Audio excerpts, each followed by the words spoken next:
Doctor Khandakar Abdullah Jahangir রহমতুল্লাহি আলাইহি বাংলাদেশের প্রথিতযশা একজন আলেমে দ্বীন দাঈ আল্লাহ ছিলেন। তিনি তার এক বক্তব্যে বলেছেন যে আমি আমার এই ক্ষুদ্র জীবনে ইসলামিক সাবজেক্টের উপরে, কোরআন এবং হাদিসের উপরে পিএইচডি ডিগ্রি পর্যন্ত নিয়েছি। দেশে বিদেশে পৃথিবীর বিভিন্ন জায়গায় উচ্চতর শিক্ষা অর্জন করেছি। এরপরে ইসলাম বিশ্ববিদ্যালয় কুষ্টিয়াতে তিনি প্রফেসর ছিলেন, আল হাদিস ডিপার্টমেন্টে দীর্ঘদিন হাদিস পড়িয়েছেন।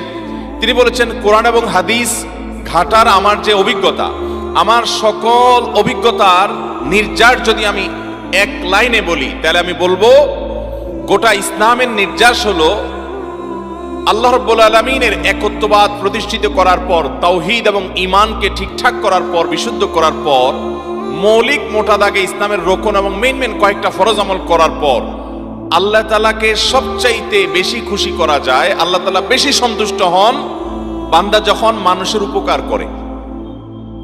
আর শিরকের পর অন্যান্য মোটা দাগে যে বড় বড় কাবিরা গুনাহগুলো আছে, সেগুলোর পর যেই কাজে আল্লাহ সবচেয়ে বেশি অসন্তুষ্ট হন, সবচেয়ে বেশি নারাজ হন, সবচেয়ে বেশি বান্দার উপরে রাগান্বিত হন, সেটা হলো মানুষ যখন কোনো মানুষকে কষ্ট দেয়।